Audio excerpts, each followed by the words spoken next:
Oi, gente. Boa noite. Tudo bem?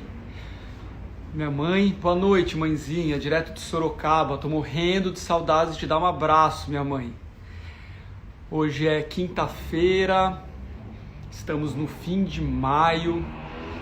Que loucura, né? Quando eu comecei a fazer o Ciricutico, ele surgiu assim, né, num dia que eu tava muito agoniado, assim, muito triste. Eu falei, cara, vamos convidar outros amigos, outros profissionais, outros arquitetos, para a gente poder trocar um pouco sobre o que está passando nas suas casas, nos seus escritórios, nas suas cabeças. E já foram 17 conversas. Eu tô fazendo agora o Ciricutico uma vez por semana. E, bom, hoje eu tenho uma pessoa muito especial, estou muito feliz de conversar com essa pessoa. Mas antes de começar, eu queria ler uma coisinha que eu escrevi aqui. Vamos lá. O Brasil é o segundo país com a maior população negra no mundo, atrás somente da Nigéria. 54% da população brasileira é negra. Existe um genocídio negro que acontece nesse país. 7 a cada 10 pessoas assassinadas no Brasil são negras, segundo dados da ONU. Segundo o Atlas da Violência, 75,5% das pessoas assassinadas no Brasil são negras. Todo ano, 45 mil pessoas negras são assassinadas no Brasil. 45 mil pessoas por ano. Mais de 75% dos mortos pela polícia brasileira são negros. Esses são dados do alvosdogenocidio.org. O mapa da violência nos diz que a cada 23 minutos um jovem negro é assassinado no Brasil. Pessoas negras são 2,5 vezes mais vítimas de armas de fogo do que pessoas brancas. O Anuário Brasileiro de Segurança Pública diz que 61% das mulheres vítimas de feminicídio são negras. A ONG Rio pela Paz diz que 91% das crianças mortas por bala perdida no Rio de Janeiro são negras. No Rio de Janeiro, entre 2012 e 2015, 71% dos ataques religiosos registrados foram contra religiões afro-brasileiras. O IBGE de 2015 diz que somente 12,8% dos negros entre 18 e 24 anos são estudantes do ensino superior no Brasil, enquanto 64% da população carcerária no Brasil é negra, segundo a Carta Capital. Então eu queria começar são dados bem pesados, né? Queria começar essa live fazendo uma ponte com as nossas profissões, com os nossos trabalhos, né? Qual é o nosso papel enquanto... o que esses dados dizem pra gente? O que eles têm a ver com a gente? O que esses dados dizem dentro dos nossos escritórios de arquitetura, de design, nos ateliês de criação? O que a gente pode fazer, né? O que a gente pode fazer dentro dos nossos trabalhos? Bom, aí eu convidei hoje essa pessoa que eu tô louco para conversar, já vou chamar ela, que é a Gabriela de Matos. Vou ler aqui um pouquinho para vocês conhecerem mais. A Gabriela é mineirinha, ela é formada em Arquitetura e Urbanismo pela PUC de Minas Gerais em 2010. Em 2016, ela se especializou em Sustentabilidade e Gestão do Ambiente Construído pela Universidade Federal de Minas Gerais. Ela é pesquisadora de arquitetura contemporânea, produzida na África e sua diáspora. Com ênfase em arquitetura brasileira, produzida por mulheres negras. Propõe a construção de uma narrativa contra-hegemônica no campo da arquitetura e do urbanismo, a partir do projeto Arquitetas Negras, que fundou em 2018. Ela assina o editorial do livro Arquitetas Negras, volume 1, primeira publicação feita por arquitetas negras no Brasil. É atualmente vice-presidente do Instituto de Arquitetos do Brasil, em São Paulo. Gabi, sei que você está aí, né? Deixa eu te chamar. Vamos ver se você já aparece aqui. Aqui, Arquitetas Negras. Só você aceitar aí. Gabi já é craque de lives, que eu vim assistindo várias lives com ela nesses últimos dias. Assim. Fiz uma lição de casa. Tá conectando. Olha, eu tô vendo vários outros. E aí, Gabi? Olá! Tudo bom? Tudo bem? Tudo jóia. Você tá me ouvindo bem? Tô te ouvindo bem. Você tá me ouvindo bem também, Gabi? Tô ouvindo, sim. Gabi, E você tá me vendo? Tô te vendo. Me vendo bem também? Tudo perfeito, do jeito que a gente merece hoje, nessa quinta-feira, né, Gabi? Obrigado demais Que ótimo. aceitar o meu convite. É um prazer enorme falar contigo. E queria saber um pouquinho como é que você está, de onde que você está falando, Gabi. Como é que foi a quarentena para você? Como está de quarentena? Então, Guto, primeiro eu queria agradecer o convite. A gente já está tentando, tem um tempo, né, fazer essa live. Que bom que deu certo, que a gente conseguiu. Então, eu estou em São Paulo. Como eu moro em São Paulo desde o início do ano passado, a gente está aqui, eu e minha família. A gente decidiu ficar aqui porque, bom, pegou todo mundo muito de surpresa, né? Então, a gente está aqui por enquanto, mas não sei, talvez considerando ir passar um tempo em Minas, porque lá está um pouco melhor a situação, né, da pandemia. Como é que está no interior, principalmente. Quarentena, Gabi? Você já está também quase 3 meses fechado em quarentena? Eu tô exatamente desde o dia 14 de março. Já tem mais de 70 dias, né? Você tá trabalhando de casa, está tocando Arquitetas Negras, os seus projetos, trabalhos de casa? Tô. Então, minha base já era em casa, sabe, Guto? Assim, no ano passado, principalmente, eu trabalhei muito, dando palestra, viajando muito. Então, minhas atividades estavam muito ligadas à aglomeração de pessoas, sabe? Então, de repente, isso reduziu muito. Eu também estava com uma obra em andamento, que também foi parada aqui no centro, na República. Então, eu estou aqui aproveitando, me reorganizando para trabalhar, assim, 100% dentro de casa, né? Tem um escritório em São Paulo também. E aí você também, então, parou as obras, do mesmo jeito que está acontecendo com o Parou tudo, porque o condomínio fechou, né? Não deixa mais entrar as pessoas, e eu não discordo disso, acho que é assim mesmo que tem que acontecer. Então, eu estou em casa e eu estou aproveitando para estudar, para fazer um curso que eu já estava afim de fazer, que eu ia fazer presencial e agora eu estou montando ele online, entendeu? Então, bom. Vai ser um curso sobre arquitetura contemporânea vinda da África ou vai ser sobre o quê? Isso, da diáspora africana. Na verdade, é um curso que o foco é a arquitetura contemporânea da diáspora africana. Mas lógico que eu tenho que fazer uma introdução na arquitetura africana, estudar um pouco também, mostrar, mesmo que de forma introdutória, as etnias que vieram para o Brasil e que influenciaram a arquitetura brasileira. Então, assim, tem todo essa trajetória até a gente chegar em o que está sendo produzido de arquitetura hoje no mundo, os principais escritórios, enfim, os mais premiados e tal, de homens e mulheres negras. Gabi, esse curso vai estar online para as pessoas poderem comprar, assistir em breve? Vai estar para a gente poder. Eu já fiquei curioso para a gente passar lá no estúdio. Vai sim. Eu vou vender ele online. Em breve, em brevíssimo, assim. Me avise. Acho que depois de 15 dias. Muito bom, Gabi. Putz, eu tenho um monte de coisa que eu queria trocar com você. Eu acho que essa live é o início, né, de um contato. Queria começar falando que esse não é o meu lugar de fala, né? Eu entendo dentro da minha branquitude muitas das questões que eu venho estudando agora, que assim, esse não é o meu lugar de fala, mas entendi, né, venho aprendendo que é muito importante falar sobre todos esses assuntos, né, e colocar eles na pauta. Certeza. A gente tem um pouco de medo de falar, de ofender, e eu aprendi que não, que a gente tem que falar, tem que ser corrigido, tem que continuar aprendendo, né? Eu sou de Sorocaba, sou do interior de São Paulo, fui nascido e criado numa cidadezinha do lado de Sorocaba, chamada Araçoiabi. Você tá me ouvindo bem, Gabi? Porque tem gente reclamando. Eu tô te ouvindo um pouco baixo. Será que? Deixa eu tirar aqui o carregador. Você acha que melhorou um pouquinho, Gabi? Não. Acho que não.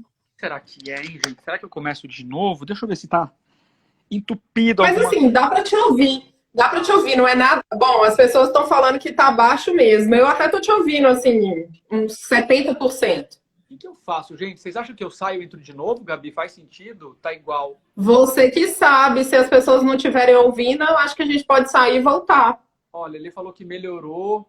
Nunca tinha acontecido isso, gente. Melhorou. Melhorou um pouquinho? Tem gente falando que melhorou. Eu tô ouvindo bem. Bom, eu vou seguir então, Gabi. Então vamos. Tá, bom, tô te contando um pouquinho de mim, né? Sou de Sorocaba e tinha uma cidadezinha do lado de Sorocaba chamada Araçoiabinha da Serra e todos os finais de semana, feriados, eu sempre fui para lá. E comecei a... Só fui me dar conta de questões raciais já quando eu entrei na faculdade. Eu não tive nenhum amigo negro na minha escola, não tinha nenhuma pessoa negra na minha escola, não tinham professores negros. No meu bairro, não me lembro, não tinha, dos amigos dos meus pais. E quando eu entrei na faculdade que eu fui me dar conta do choque que isso era, né? E agora, mais recentemente, que eu resolvi estudar, ler, aprender e, como eu estou te contando aqui, falar um pouco mais, tentar aprender um pouco mais, né? Aprendi recentemente, lendo Djamila Ribeiro, que não basta não ser racista, né? É preciso ser antirracista, né? E aí, isso compreende uma série de coisas, né, Gabi? Uma delas compreender que existe um pacto de branquitude, que muito a gente pode pensar, não, mas eu não sou racista, onde já se viu? Mas eu aprendi que dentro desse pacto, né, dentro desse compreender esse racismo estrutural, é entender também que quando a gente fica em silêncio, a gente está pactuando. Compactuando, né? Compactuando. Então, ficar em silêncio é uma maneira de estar compactuando, entre muitas outras coisas, né? Então, até para fazer essa live hoje, foi muito legal. No estúdio eu tenho o maior orgulho, assim, tem algumas pessoas negras trabalhando com a gente no estúdio. E aí a gente criou, desde há umas 2 semanas, a gente criou um grupo para discutir questões raciais dentro do estúdio. Queria agradecer. Bom, você vai conhecer a gente, a Pri, o Matheus, a Beth. A Pri eu já conheço. A Pri você já super conhece, querida. Fantástica. A Pri, nossa quase arquiteta. E foi muito legal. Semana passada a gente fez um debate, hoje a gente fez mais um, e hoje a gente colocou todo mundo do estúdio para debater, assim, né? E aí eu percebi que é muito importante a gente falar, trazer as questões, ouvir, né? E enfim, muito aprendizado saindo daí. Eu queria saber um pouquinho, Gabi, queria que você me contasse um pouquinho da sua trajetória e do Arquitetas Negras. O que como surgiu o Arquitetas Negras? Então, que ótimo, só fazer um parênteses, que ótimo que vocês estão fazendo esse grupo de estudo, porque é isso, a gente, cada vez mais, as pessoas precisam entender essa lógica, né, dessa construção, né, dessa supremacia branca, né, que na verdade, as pessoas brancas, elas podem não estar envolvidas diretamente nisso, mas elas de alguma forma são privilegiadas por isso. Então, é importante as pessoas entenderem isso em todas as instâncias da vida delas, né? Perceber os lugares onde elas vão e sempre que puder agregar pessoas negras, sempre fazer esse esforço. É isso que eu costumo falar, sabe? Que essa é uma forma de ser antirracista, né? E aí voltando, bom, eu sou de Minas, como você falou. Fazer um parênteses, assim, eu também estou aprendendo agora que tem várias táticas para a gente ser antirracista, né? E aí, 2 coisas que aconteceram assim essa semana, que eu tô entendendo a importância da gente consumir mais literatura negra, filmes feitos por pessoas negras, eu, né, como empresário, os meus amigos, as pessoas que eu conheço, falarem disso, empregarem, gerarem oportunidades. Depois eu queria falar um pouco com vocês sobre a situação dos escritórios. Bom, era só um pouco isso, assim. Eu comecei a ler agora, muito recentemente, vários autores negros que eu estou super apaixonado. Depois a gente pode falar disso. Ai, que bom, que bom. A gente vai trocar umas figurinhas, então, depois. Que eu acho que a Djamila, eu acho que ela é uma leitura, uma introdução nesse assunto muito boa, sabe? Assim, eu acho que para chegar pela Djamila é ótimo. E aí, depois disso, se puder ir aprofundando, ler Lélia Gonzalez, ler Beatriz Nascimento, ler, para a nossa área, principalmente, ler Milton Santos, sabe? A gente, nossa, isso só tem a enriquecer, porque a gente começa ter uma noção da sociedade, né? De como as coisas são construídas, né? Não achar que racismo injúria racial, confundir, né? Racismo não é só você apontar fenótipos negros de forma pejorativa, né? Racismo é estrutural, né? E aqui no Brasil a gente precisa entender isso, porque nosso país foi construído em cima disso, né? A gente foi a gente teve como mão de obra a escravidão, então a gente precisa entender isso, né? Bem em todas as relações, né? A gente precisa entender isso de forma cronológica, como funcionou e como funciona hoje, né? Mas então, eu nasci em Minas Gerais, né? Como você falou, nasci no interior de Minas, no leste de Minas, no Vale do Rio Doce. Eu Qual cidade? morei lá até onde... A cidade chama Governador Valadares. E aí morei lá até os 16, 17 anos e fui para Belo Horizonte estudar na PUC. E aí estudei na PUC, enfim, eu também nunca, enfim, estudei em escola particular, minha família é uma família de classe média, então eu também não tinha muitos amigos negros na escola, eram pouquíssimos negros também. Então isso aí era uma coisa que era comum para mim. Eu ainda não tinha um olhar para enxergar isso, sabe? Porque eu vivia no meio muito embranquecido mesmo. Então, quando eu fui para a faculdade, eu continuei nesse mesmo meio, né? Estudei numa escola particular. E aí, na minha época, na época que eu estudei, ainda não tinha programa de cotas, Guto. Então, assim, não tinha FIES, não tinha Enem, não tinha essas coisas. Então, tinha FIES, não tinha ProUni, não tinha, enfim, programa de cotas. E aí... arquitetura? Como você foi parar na arquitetura? Meu pai é arquiteto. Meu pai é arquiteto e, assim, bom, eu falo isso já de cara, porque não é que meu pai tenha influenciado diretamente a fazer arquitetura, mas a arquitetura foi uma coisa que era, assim, era natural para mim, sabe? Meu pai tinha um ateliê em casa, então, assim, eu e minha irmã, muito criança, a gente brincava com aquelas canetas nanquim, sabe? Brincava com os lápis de cor, brincava com aquela coisa toda. E isso, de alguma forma, influenciou diretamente nessa escolha, né? Tanto que eu fui fazer arquitetura e minha irmã foi fazer artes plásticas. Sabe que tinha uma coisa que eu adorava fazer quando eu era pequeno, assim, eu comprava aquela revista Arquitetura e Construção, infelizmente extinta, que eu adorava. Eu punha papel vegetal em cima e ficava desenhando, assim. E aí depois, quando eu estava na escola, eu sou canhoto, e aí eu sempre juntava uma cadeira do lado, porque não tinha cadeira de canhoto, e ficava desenhando casa e desenhando. Aí quando todo mundo levantava e saía, todo mundo sabia onde que eu tinha sentado, porque ficava cheio de desenho em volta de mim. Aí me chamavam, né? O diretor, a gente vai ter que se suspender, você não pode ficar desenhando na carteira. Mas eu não conseguia parar e nunca fui suspenso, porque eu era um bom aluno.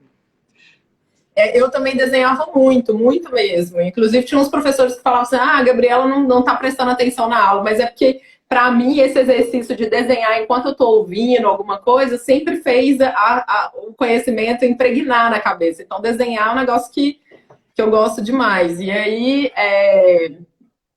beleza. Então, isso me influenciou diretamente, né, na escolha do curso. Eu nunca me imaginei fazendo outra coisa. A arquitetura era a coisa, tipo, era brincadeira e depois virou uma coisa séria. E aí, então, eu fui para a faculdade, estudei na PUC. Bom, Minas Gerais a gente não precisa, eu acho que não precisa nem falar, mas é um estado, assim, muito tradicional, né? Então, essa questão racial é extremamente enraizada lá, né? Eu acho que ela até, em alguns momentos, ela se confunde, sabe? Com a tradição do lugar, sabe? A gente tem um romantismo por fazendas coloniais, sabe? E isso eu só percebi isso depois. Quantas vezes eu fui em Ouro Preto, Guto, estudar e desenhar? Bom, eu estava em BH, então todas as matérias que exploravam de alguma forma, a gente ia para Ouro Preto, que é 1 hora de Belo Horizonte. Então a gente ia desenhar, a gente ia estudar história da arquitetura brasileira. E eu lembro que eu me senti extremamente incomodada de chegar em alguns casarões lá. E as pessoas falaram, e aqui era o lugar onde ficavam os escravos. E aquilo me incomodava e eu não entendia, assim, exatamente por que me incomodava. Mas as pessoas ainda olhavam com um olhar, tipo, de uma coisa exótica, sabe? Uma coisa interessante. Então, assim, a gente ainda tem essa confusão, eu acho, cultural, tradicional, que está sempre tangenciando, assim, o racismo, né? A questão racial. Então, isso aí, mas eu ainda não dava nome para isso, sabe? Era uma coisa que me incomodava, mas ainda seguia, enfim. Então, passei pela universidade assim, sabe? Eu comecei a notar a questão racial, foi mais quando eu formei. sabe? Aí eu comecei a dar nome para as coisas. Aí eu comecei a falar, nossa, então isso que aconteceu comigo naquele momento foi por conta do racismo, foi porque eu era uma mulher negra. Então, assim, eu só achava muito esquisito porque eu era uma pessoa que passei pela universidade sem as pessoas notarem muito. E fora da universidade, eu já estava num coletivo com artistas e tal, fazendo vários trabalhos legais, sendo reconhecida e tal. Mas na universidade eu, sabe, continuava sendo uma pessoa que ninguém estava afim de olhar, sabe? Então eu passei, mas eu falei, bom, é isso, eu preciso vou formar, acabar isso aqui e trabalhar. Mas hoje, conversando com outras arquitetas negras, eu vejo que esse sentimento faz muitas desistirem da faculdade, sabe? Faz a pessoa achar que ele não é o lugar dela. Né? E isso é muito sério, isso é muito sério. Inclusive, às vezes a pessoa termina a faculdade, são muitas arquitetas que já me falaram isso, termina a faculdade, mas isso entra tanto na cabeça da pessoa, a questão dela achar que ela é incompatível com aquela prática, que ela sai da faculdade e vai fazer qualquer outra coisa, mas ela não tem coragem de exercer a profissão de arquitetura, sabe? Então, assim, incide de várias formas, né? Mas, enfim, eu fui trabalhar, precisava trabalhar, fui trabalhar com arquitetura. No primeiro ano, eu trabalhei num escritório de um arquiteto que trabalhava sozinho, o Fernando, super querido, e foi muito massa para mim, porque o Fernando, tipo assim, ele falou, é isso, você formou? Então, a gente vai dividir 50% assim, do trabalho, da responsabilidade, e, tipo, me colocou já para tocar obra, para ir em loja. Nesse primeiro ano, eu experimentei tudo da profissão, sabe? Eu já tinha tido uma experiência no ensino médio, no escritório do meu pai como cadista, e então, e aí dessa vez foi mais assim na obra. E aí foi muito legal, enfim, ele viajou 3 meses, me deixou tocando várias obras, então, assim, foi bem na prática, assim, no susto, mas foi legal. Tudo isso lá em Belo Horizonte. E aí depois eu recebi... Hã? Tudo isso lá em Belo Horizonte. Em BH, exatamente. E aí, bom, eu sempre gostei da questão residencial eu acho que por causa disso também, desse exercício de ficar desenhando casa, e, enfim, eu fazia umas maquetinhas com os programas, assim, eu acho que os pioneiros dessas representações gráficas que meu pai tinha lá, eu ficava brincando com aquilo. Então, essa coisa da residência sempre foi uma coisa muito, muito forte para mim, e com o Fernando eu fui fazer reformas de apartamentos, enfim. E aí eu recebi um convite para trabalhar numa prefeitura em Contagem, que é na região metropolitana de BH. E aí, na época, eu topei e falei, bom, vou, porque eu sentia falta, sabe? Eu chegava num lugar que eu ficava insegura quanto à legislação, sabe? Isso não foi muito colocado durante a minha formação. Então, eu topei ir para essa prefeitura, fui, foi maravilhoso. Eu fiquei quase 7 anos lá. E aí eu pude compreender melhor como que a cidade, sabe, funciona, assim, quem decide as coisas, onde as coisas são decididas, né, por quem. Então, assim, comecei também a ter uma noção do privilégio, que é esses lugares que tomam essas decisões que afetam diretamente o nosso cotidiano, né. E foi nessa época que eu comecei também a me identificar melhor enquanto mulher negra, sabe? Porque, enfim, eu, como muitas... Um ambiente super branco, super machista. Imagina, obra. Exato. Você falou da universidade, hoje eu fiquei pensando, eu não tive um professor negro, eu não lembro de ter um arquiteto negro. Eu não lembro de ter estudado arquitetura vinda da África. Assim, eu estudei, foi muito superficial, foi muito pouco. Eu imagino você nessa situação extremamente branca, né, e cheia de homem.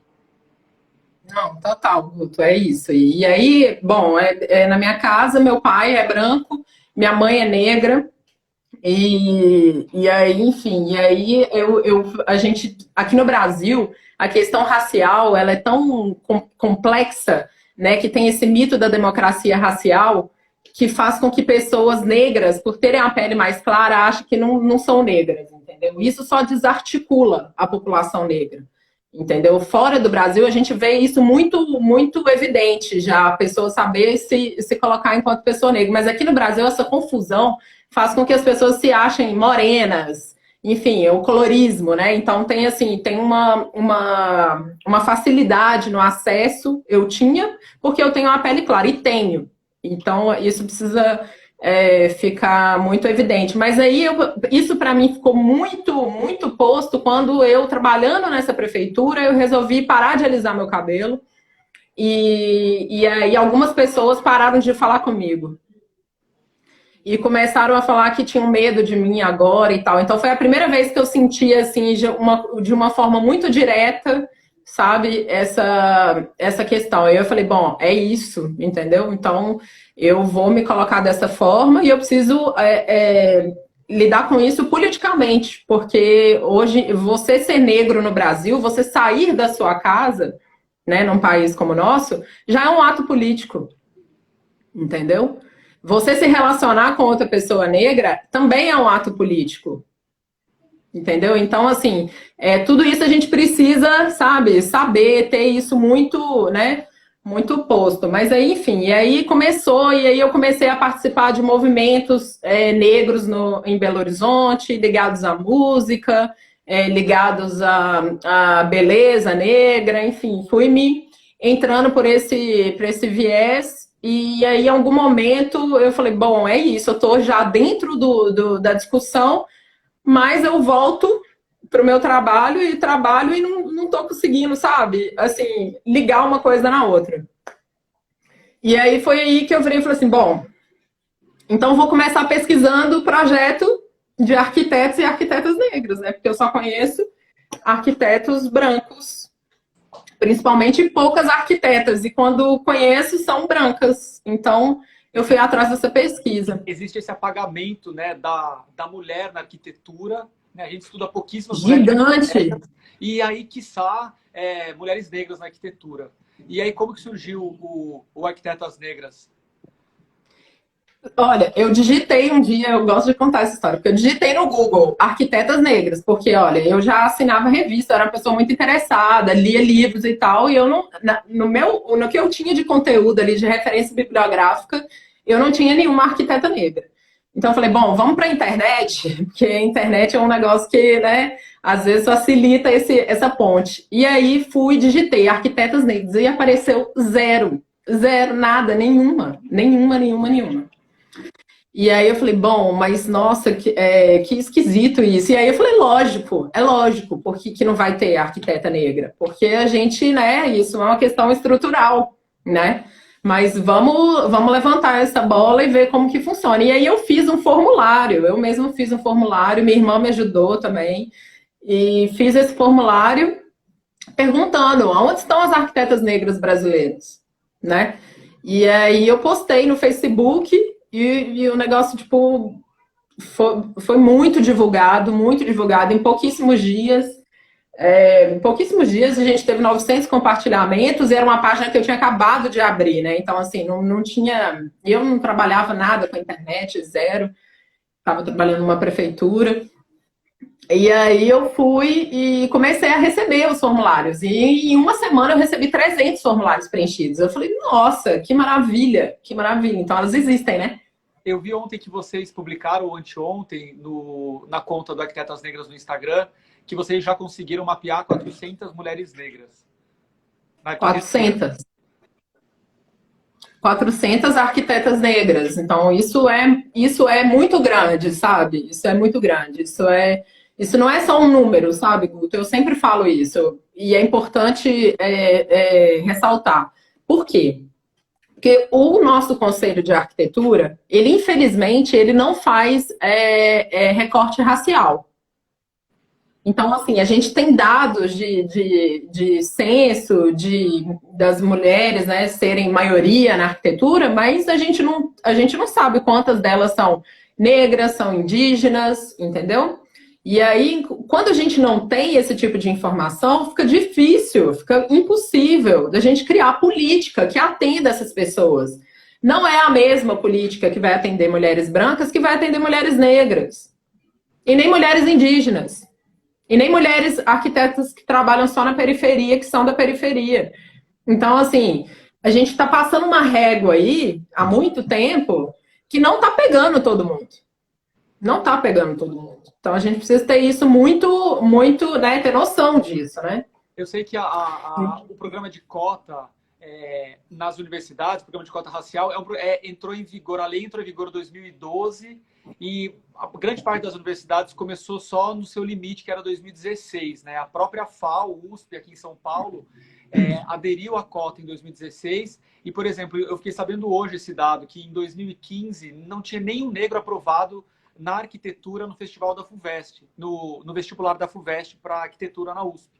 E a partir de 2006 foi implementado. Né? Eu também li recentemente que nas universidades federais brasileiras, graças ao programa de cotas raciais hoje, já tem um número próximo de 50% de pessoas negras estudando nas universidades raciais. Né? Mas também aprendi nesse grupo de discussão que a gente está fazendo no estúdio que, por exemplo, o curso de arquitetura é super elitizado, é caro.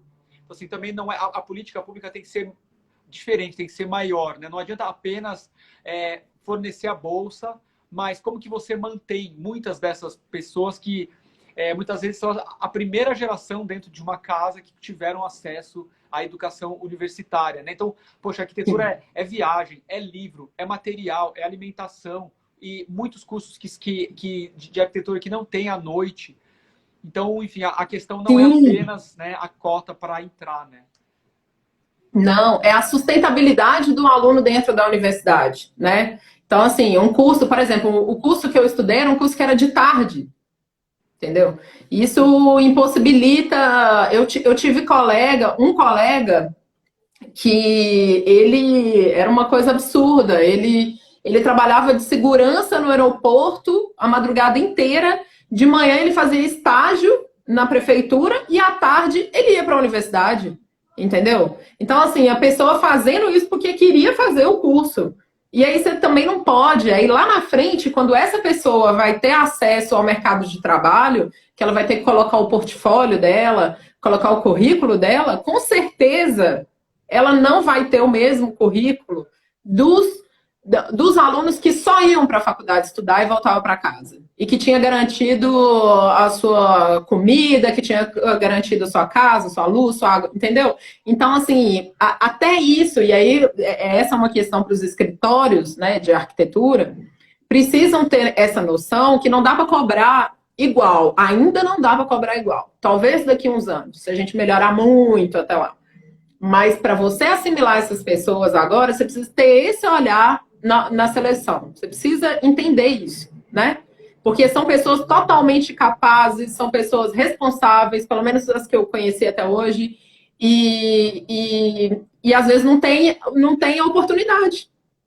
Entendeu? Você entrou num assunto que realmente me sensibiliza demais. Assim. Eu acho que os escritórios de arquitetura são lugares extremamente caretas. Né? A gente entra, eu visito muitos escritórios de arquitetura, é majoritariamente branco, né? Mais um lugar onde majoritariamente é branco. Eu tenho sido convidado bastante nos últimos anos para fazer palestra, falar um pouco sobre futurismo, né? Como eu estudo novas tecnologias na arquitetura, eu sou muito convidado para dar palestra nesses eventos que falam sobre o futuro da arquitetura, sei lá, o futuro da hotelaria, do trabalho. E assim, não tem como não se incomodar, assim. Chega a ser assustador se chegar num congresso, num evento que tem 1000 pessoas, que tem 700 pessoas que querem falar de futuro e 99% das pessoas são brancas, né? E aí isso é uma coisa que eu tenho pontuado muito nessas palestras, assim, gente, não dá pra gente ficar falando de futuro a partir do viés apenas das tecnologias, né? E eu sempre falo assim, então, levantem as mãos, mulheres que estão em cargos de liderança, né? Mulheres que são diretoras. E quando eu chego nos negros, assim, cadê, né? Então, assustador. E aí, quando a gente vai para o escritório, então essa foi, contando um pouco da nossa experiência, né? Eu fico muito, muito feliz de ver que hoje, assim, a qualidade dos projetos que a gente faz, a qualidade da discussão que a gente tem dentro do estúdio mudou, assim, melhorou muito, né? Quando a gente trouxe esse lugar, assim. E aí também tenho percebido que as pessoas se sentem confortáveis de falar no assunto, de trazer o assunto. Vou tirar uma dúvida que eu sempre tenho e eu nunca, até hoje eu não entendi direito como fazer. Se eu quiser anunciar uma vaga, né? Então, assim, devem ter outros arquitetos que têm escritórios e que devem pensar nisso. Tem uma coisa que putz, não é só cumprir cota, né? Não é, beleza, tenho lá 30 pessoas, 20 pessoas vão ter um negro, né? Não é isso, não pode ser isso, né? Isso não é suficiente. Para a gente poder contratar mais pessoas negras, eu posso fazer, é ético eu fazer um anúncio, vou colocar no Instagram, vou colocar contrato arquitetos negros, contrato estagiário negro, ou não é ético, eu não devo fazer isso? Eu acredito que seja totalmente ético. A gente entendendo que a gente está dentro dessa lógica, né, Guto, que tira pessoas, né, que exclui pessoas. Então, se a gente quer fazer uma coisa, uma ação que vai incluir, eu acho que é totalmente ético. Porque presta atenção numa coisa. Quando você coloca uma vaga, você fala, tem uma vaga no meu escritório, enfim, uma vaga para arquiteto que vai trabalhar com criação. Eu, enquanto pessoa negra, eu sei que eu vou ter uma dificuldade. Pode ser que eu tenha uma dificuldade, dependendo da minha trajetória, de acessar aquela vaga. Porque quase 100% das vezes quem acessa são as pessoas brancas. Agora, se você sinaliza que você tem um interesse, sabe, em abrir e receber pessoas negras, aquilo já é assim sabe, já abre, isso vai ser passado em grupos, as pessoas vão falar, olha, uma ótima oportunidade.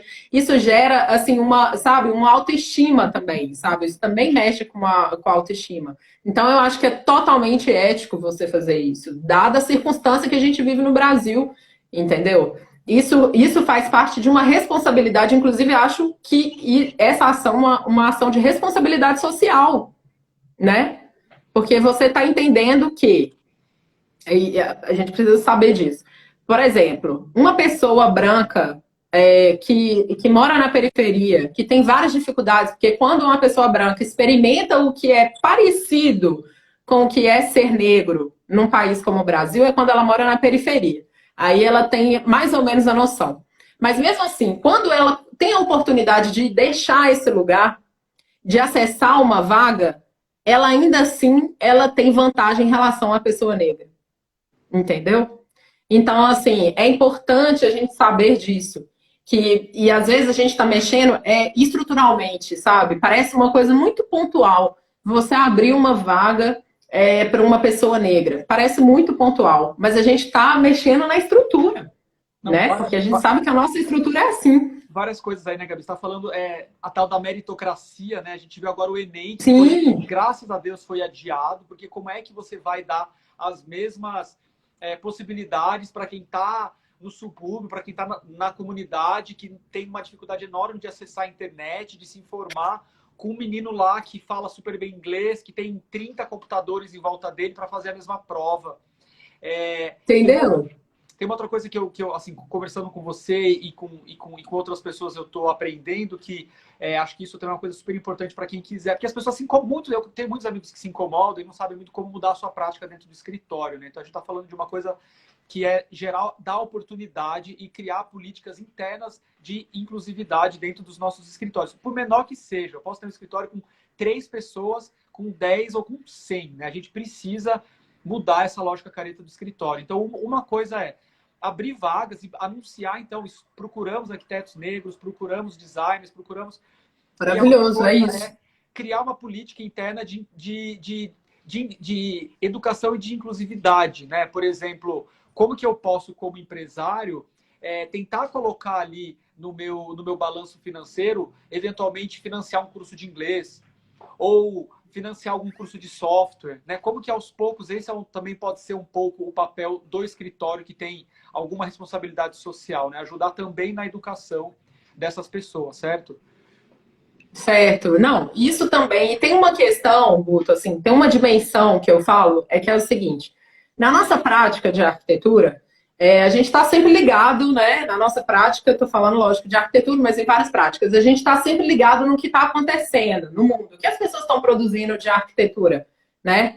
Normalmente, né, chegam as referências europeias e norte-americanas. Agora um pouco está chegando umas referências australianas, enfim, asiáticas, mas, assim, normalmente é a referência europeia. Aí eu gosto de fazer uma reflexão dessa arquitetura brasileira, que a gente produz, assim, que a gente estuda na universidade e tudo mais, ela iniciou com cartas, né, com modelos que precisavam ser replicados aqui. Porque, né, a gente era uma colônia decretada, porque o nosso pensamento ainda é muito colonial, mas a gente era uma colônia, assim, e aí a gente produzia, então, de acordo com esses modelos, certo? Então, aí a gente consegue colocar um pensamento que rompe com essa, que tenta, que se propõe romper com essa ligação, com essa raiz tão europeia, no modernismo, né? Mais ou menos o modernismo, o pessoal quer produzir uma coisa que seja daqui, que seja genuína, brasileira, nacional, muito, né? Muito ligado à semana de arte, né? De 22, né? Então, assim, aí rola esse movimento. Mas aí, num segundo momento, a gente já vê no próprio modernismo as referências europeias chegando de novo, né? Vi de Mies van der Rohe, vi de Le Corbusier, todo mundo vindo de novo. Então, assim, eu acho que é muito importante, não é só a gente ter profissionais negros dentro do escritório, isso é muito importante, lógico que a gente mexe com uma estrutura social, mas também ter referência de outras perspectivas de mundo, sabe? Outros lugares estão produzindo arquitetura, gente, e assim, e produzindo muito bem. E a gente precisa ter orgulho, porque eu acho que a gente, aqui no Brasil, a gente tem uma dificuldade, alguns autores ainda têm uma dificuldade de assumir a herança da arquitetura africana, e eu estou falando africana aqui de uma forma geral, mas dos países que sofreram com a escravidão para cá, tem dificuldade de assumir essa herança, sabe? A gente assume essa herança na comida, a gente assume essa herança na música, sabe? A gente assume essa herança até nesses símbolos que a gente cria de mulata, enfim, dessas coisas. Mas a gente não assume, a nossa arquitetura, ela tem sempre um horizonte muito europeu para alcançar. E eu acho que a gente tem uma questão aqui no Brasil muito séria, que é a desigualdade social, muito fundada na desigualdade racial, lógico, né? Porque teve a abolição, acabou essas pessoas, essas 4 milhões de pessoas que vieram para cá foram deixadas largadas, né? Então, a desigualdade social do Brasil, ela vem de um lugar, né? E aí, o que acontece?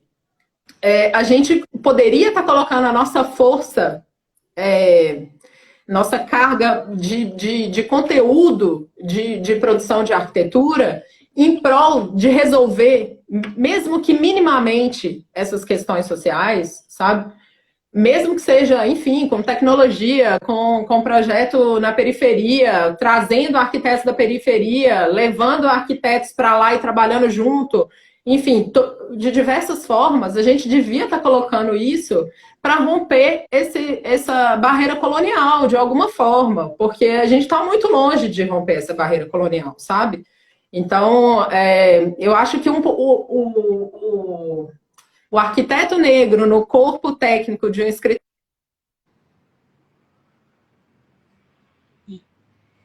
currículos de arquitetura, as revistas que postam também projetos de escritórios de pessoas negras, tudo isso junto, é um conjunto, né, que precisa acontecer para a gente conseguir, sabe, melhorar enquanto sociedade, né?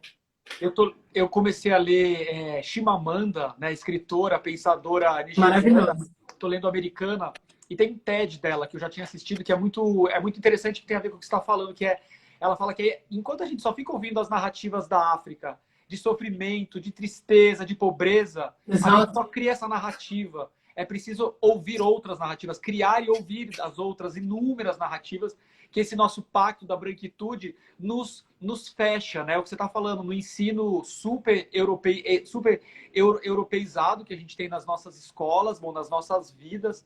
Essa semana a gente começou a discutir mais a arquitetura africana dentro do escritório, muito aí puxado pelo Matheus e pela Pri. Eu, por exemplo, não estudei o Francis Queré, que é um arquiteto negro super interessante, que faz coisas incríveis na África. É preciso conhecer essas outras narrativas, né?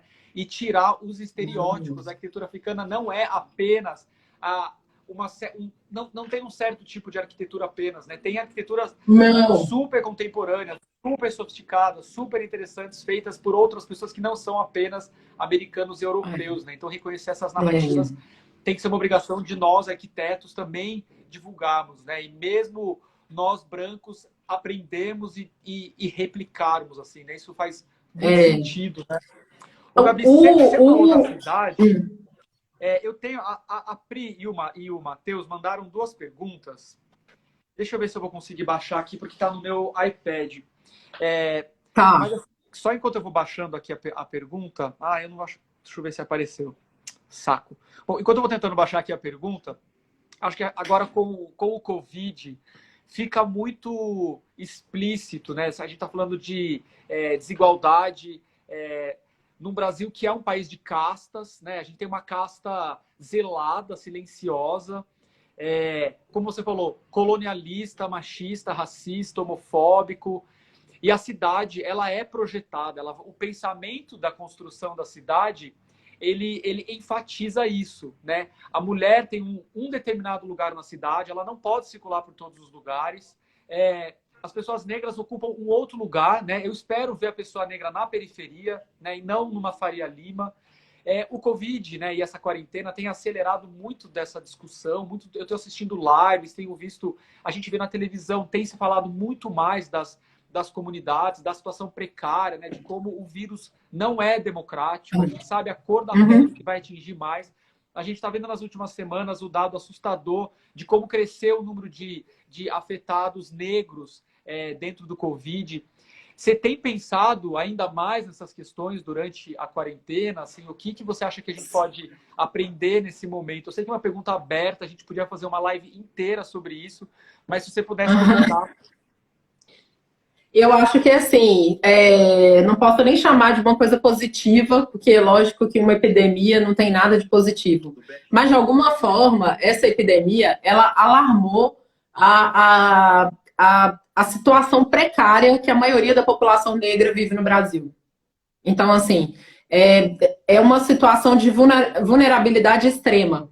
Então, várias pessoas, vários cientistas, pessoas do mundo todo estão querendo saber como que a gente vai sair dessa mesmo, porque a gente já estava num buraco, entendeu? Algumas pessoas podem até não sentir no seu cotidiano que, né, ia lidando com a vida, mas algumas já estavam nesse lugar há muito tempo, há gerações, entendeu? Então, assim, de alguma forma, essa epidemia trouxe o alarmante desses lugares. A gente não tem distanciamento social. Que distanciamento social, né? Não tem como fazer distanciamento social. Uma casa colada na outra. Não tem como a gente falar de ventilação, que é bom ter ventilação, iluminação, se às vezes o lugar tem uma abertura de uma porta. Eu fico vendo, assim, no começo da crise, esse discurso. Que país é esse? Que país é esse? Aonde eles moram quando eles só não tem que ter distanciamento social, não use o transporte público, pare de trabalhar? Para quem? Quem são essas pessoas? Né? E quando a gente vê semana, aquela imagem, que é uma imagem aterrorizante desse desgoverno, desse genocídio, que é aquela imagem Pátria Amada Brasil, com um monte de criança branca, naquela reunião ministerial com um monte de homens brancos. Né? Isso é repugnante. Mas então, aquilo ali foi um retrato, né, da nossa sociedade. Eu achei aquela reunião assim, porque tinha um monte de homem branco, né, e tinha um homem negro que é usado por esse governo, né, lá atrás, mas bem lá atrás, assim, escondido, e eu acho que 2 mulheres nas pontas, né. Então, assim, a gente já faz uma leitura, né, social em uma imagem. Mas eu acho que alguns esforços têm sido feitos, e aí eu falo até, né, que eu estou mais envolvida nisso com o IAB, que é de pensar articulações, enfim, para conseguir minimizar esses impactos sentidos pelas pessoas em vulnerabilidade social. E a gente lançou um edital para também, enfim, juntar uma ponta na outra, profissionais de arquitetura e as pessoas que mais precisam, que é uma junção que já devia ser foco dos estudos de arquitetura de formação e arquitetura há muito tempo. Mas tudo bem, né? A gente precisa sempre de um start. Mas enquanto IAB, a gente precisa se articular com quem tem dinheiro. Por exemplo, o nosso conselho de arquitetura. Então, assim, a gente está no andamento dessas propostas, né, caminhando, mas ainda não temos, infelizmente, nada, sabe, nada para já ser aplicado. E isso é uma pena, porque a situação é emergencial, né? Ô, Gabi, as pessoas estão perguntando aqui, eu queria saber sobre o Arquitetas Negras, os próximos passos, tem a revista. Eu vi passando aqui na linha uma coisa que eu achei demais, que uma série, um programa de TV, vamos falar dessas mulheres, dessas arquitetas negras, por que não tem na Netflix um programa incrível sobre essas arquitetas negras, um documentário? E você já falou um pouquinho do IAB, eu queria saber, eu conversei com o Fernando, né, o presidente do IAB, queria saber, ele me contou bastante sobre o plano emergencial, e aí se der tempo de você falar mais um pouquinho, mas qual é o momento do Arquitetas Negras e próximos passos?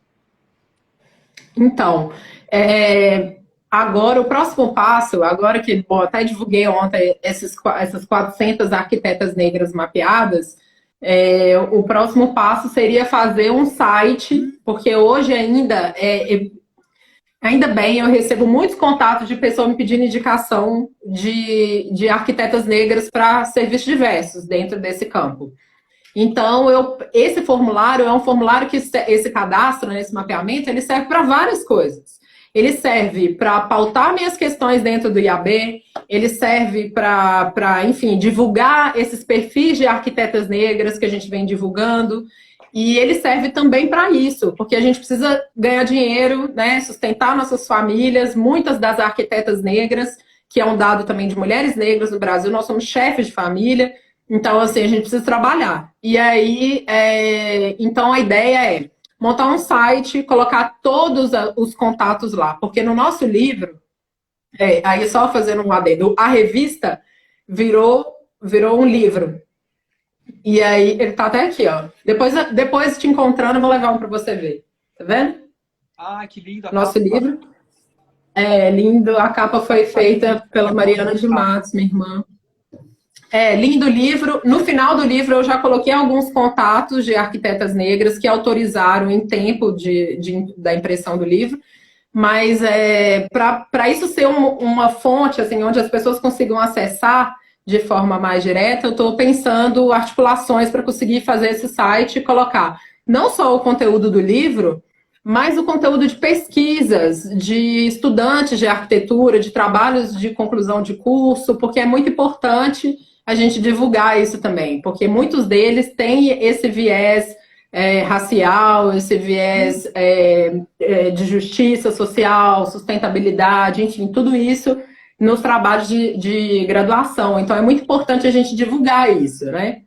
Porque tem essa dificuldade de colocar essas pesquisas também, né, Guto, na universidade. Porque a gente tem, como o corpo docente é muito embranquecido, a gente tem dificuldade de colocar as nossas pesquisas, porque às vezes eles não se conectam com elas. Vou falar dessa forma. Eu vi, Gabi, hoje, só para fazer uma citação aqui, que a Universidade Federal da Bahia tem um site, né, arquitetasnegras.ufba, que também está começando a apresentar projetos de arquitetos e arquitetas negras pelo mundo, né? A interface está bem no começo, muito legal.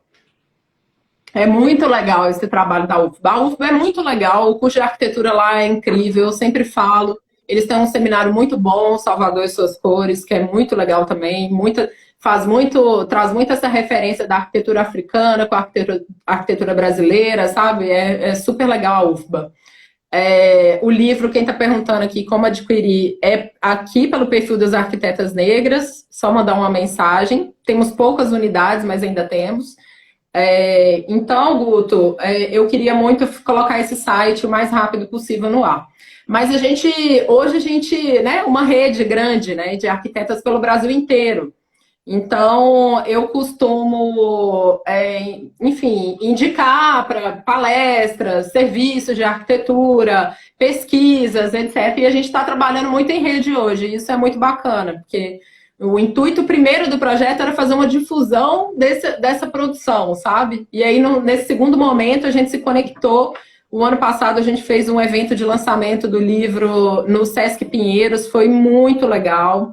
Fizemos no segundo dia, a gente fez uma maratona de projeto para sair a sede de um projeto na Brasilândia, de um projeto social na Brasilândia, então foi super legal também. Então, enfim, a ideia não tem uma ação. O projeto Arquitetas Negras, ele vai caminhando, sabe? Dessa forma meio fluida, mas agora, para mim, uma coisa muito emergente é colocar os contatos para todo mundo acessar, sabe? Muito legal, Gabi. Bom, queria ficar mais umas 10 horas aqui, mas eu ia matar você de pergunta. Matheus e Pri, eu vi que vocês fizeram a pergunta, eu não consegui acessar aqui pelo iPad, mas posso te mandar pelo WhatsApp, Gabi, Claro. as duas perguntas? Me manda sim. Queria te agradecer demais, demais, demais, assim, eu foi um super aprendizado te ouvir. Conte com o estúdio. Obrigada. Do que vocês quiserem, vem conhecer o estúdio qualquer hora. Vou sim. Para as pessoas que estiverem aí nos assistindo, para as que vão nos assistir depois, né? Agora a gente está ao vivo, tá na live, mas que forem assistir depois, vamos soltar mais informações, né? De autores, de arquitetos, de bibliografia, para que a gente possa consumir e aprender mais. Assim, acho que uma sugestão que eu dou, eu acho que eu quero comprar esse livrinho e dar de presente para todo mundo que eu conheço, assim, levar para minha mãe, para minha avó, para o pessoal do escritório, que é muito legal. Um pequeno manual antirracista, que é uma leitura sintética. É ótimo, precisa, necessária. Muito, muito legal. Eu estou curioso para assistir a tua aula sobre arquitetura, então vamos seguir falando disso. Vamos. Bom, você já deu um monte de dicas, um monte de coisas para as pessoas assistirem em casa. Se você pudesse, antes da gente desconectar, fazer mais alguma sugestão de algum livro, de algum filme, de alguma coisa. A gente está agora nesse momento com algum horizonte de flexibilização de quarentena, que também me dá um pouco de medo, que me parece precipitado. Mas se você pudesse dar mais aí alguma dica para quem está em casa, assim, para ler, para fazer.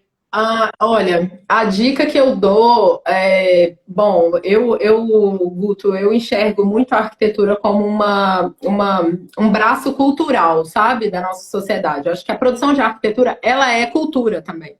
Então, nesse sentido, eu indicaria a Lélia Gonzalez, os textos da Lélia. Você acha os textos dela na internet, você acha também livros que compilaram todos os textos dela, mas ela fala da sociedade brasileira. É formada pela PUC também, né? Pois é. Assim como Maria. Ela é mineira, né? Ela é mineira e foi para o Rio e tal. Então, assim, eu acho que é muito importante ler a Lélia para a gente ter uma noção de onde a gente está caminhando, porque, de alguma forma, a arquitetura meio que desvinculou disso. E a gente caminha junto com a cultura brasileira. Nós estamos produzindo cultura brasileira, então a gente tem que estar ligado na nossa sociedade, né? Então, eu diria para ler a Lélia, que eu acho que é uma ótima leitura. Eu posso falar mais uma leitura? Por favor. Fora o nosso livro? Da Joyce Berti, que é uma arquiteta negra, super legal. Escreveu um livro que está nessa coleção da Djamila Ribeiro, que chama O que é o Empoderamento. Muito legal também. Uma ótima leitura. Então, vou dar uma dica. Eu ouvi a live que vocês fizeram pelo IAB, acho que há 1 ou 2 semanas atrás, com a Joyce e a Tainá. 3 mulheres, arquitetas, urbanistas negras, falando sobre política e arquitetura e políticas de racial e inclusividade na cidade. Muito legal essa live. Eu até ouvi de novo hoje, foi muito boa. Assistam, ouçam. Eu vou conversar com a Tainá daqui 3 semanas. Eu vou fazer uma live. Que ótimo. Estou super feliz. E aí queria Você vai adorar, ela é incrível. Aproveitar para convidar aí todo mundo, convidar você. Na próxima quinta-feira eu vou fazer uma outra live que eu estou bem empolgado. Eu vou conversar com 2 designers de Beirute, no Líbano. A situação no Líbano é tão caótica quanto a nossa. A gente tem lido pouco, tem dado pouca matéria sobre isso, mas também tem um aproveitamento, tem uma crise política gigantesca. Assim, o país está de perna para o alto, muito parecido com o nosso. Então, acho que vai ser uma live bem legal, que eles vão falar ali direto de Beirute, um pouco também do panorama, também pelo viés do design da arquitetura, o que está acontecendo ali no país. Vai ser uma live bem bacana na próxima quinta-feira, 1h. Gabi, legal, super obrigado. Um beijão. Obrigada a você. Tamo junto. Tomara que a gente se encontre muito em breve. Obrigada, querido. Eu adorei. Queria agradecer todo mundo que está aí vendo, que participou. Dizer para continuar acompanhando o perfil das arquitetas negras. A gente tem uma live marcada também para a semana que vem, falando desse apagamento da história negra no Centro Histórico de São Paulo. A gente vai falar sobre o Tebas, sobre várias coisas. Também vou conversar com um mestre bambuzeiro lá do interior de Minas Gerais, negro, que trabalha com mulheres negras também, e bambu, super legal. E também tem uma outra live com uma arquiteta negra da Universidade de Columbia, nos Estados Unidos, e a gente vai falar sobre a arquitetura da diáspora africana. Então, tudo isso eu vou colocar aqui no perfil das arquitetas negras, é só seguir. Demais, Gabi, vamos seguir. Tá bom? Muito obrigado, um beijo, fique bem, até já. Se Um cuida. beijo, querido, se cuida, Tchau, viu? Tudo de bom para você. Muito obrigada, foi ótimo, adorei. Tchau. Tchau, gente.